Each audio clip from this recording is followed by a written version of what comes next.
Sino si Hesukristo? Hindi gaya ng katanungang, mayroon bang Diyos? Ilang tao lamang ang nagtatanong ng, sino si Hesukristo? Dahil halos lahat ay kumikilala na si Jesus ay totoong taong nabuhay at nanirahan sa bansang Israel 2,000 taon na ang nakararaan. Nagumpisa ang pagtatalo-talo kapag ang talakayan ay may kinalaman sa uri ng pagkatao ni Jesus.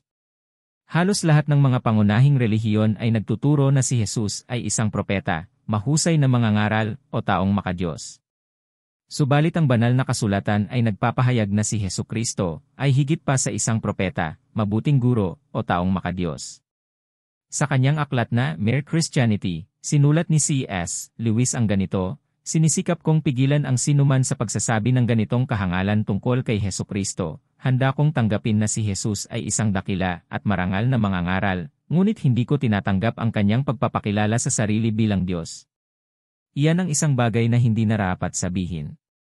Ang isang pangkaraniwan lamang na tao na nag-aangkin ng gaya ng mga ipinahayag ni Jesus ay hindi kailanman maaaring maging dakilang guro.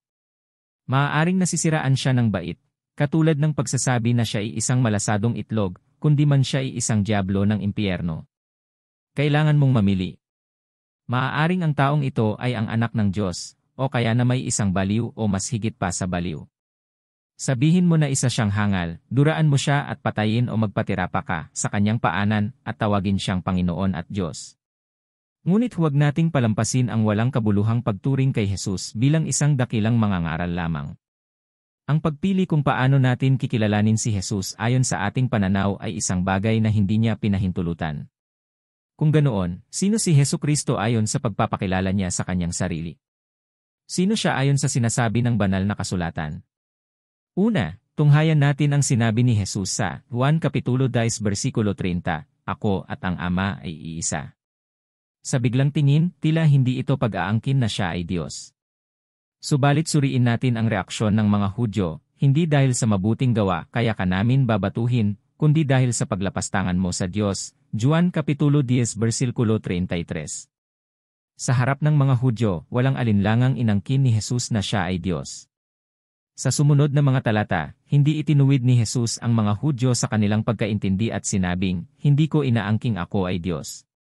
Pinatunayan sa talatang ito na tunay na si Jesus ay Diyos ng kanyang sabihin, Ako at ang Ama ay iisa. Juan Kapitulo 10 versikulo 30. Ang Juan Kapitulo 8 versikulo 58 ay isa pang patunay sa pagka-Diyos ni Hesukristo. Tumugon si Jesus, sinasabi ko sa inyo, bago pa ipinanganak si Abraham, ako'y ako na. Juan Kapitulo 8 versikulo 58. Muling kumuha ng mga bato ang mga Hudyo at tinangkang batuhin si Jesus.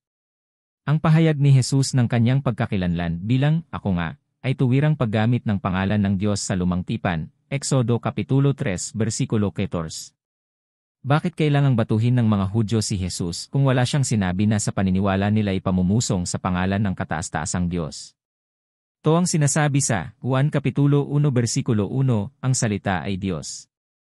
At sa Juan Kapitulo 1 versikulo 14 naman ay ito ang sinabi, ang salita ay nagkatawang tao.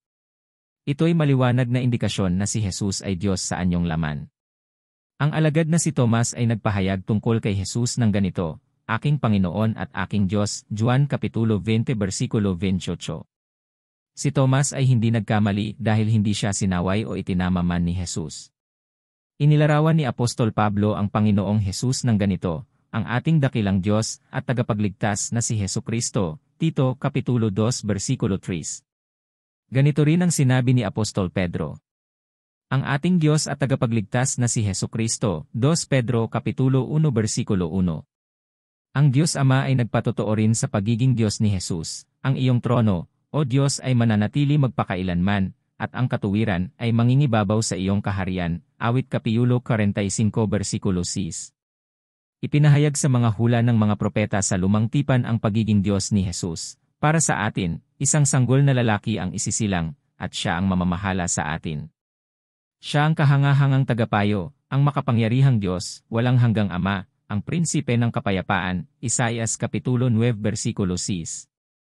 Kaya nga tulad ng pangangatwiran ni C.S. Lewis, ang paniniwala kay Jesus bilang isang mabuting guro lamang ay isang bagay na hindi dapat ipagwalang bahala. Bagkus, maliwanag at walang pangingiming inangkin ni Hesukristo na siya ay Diyos. Kung hindi siya Diyos, siya ay sinungaling, sa makatuwid hindi siya propeta, hindi mabuting guro, at lalong hindi siya makadiyos.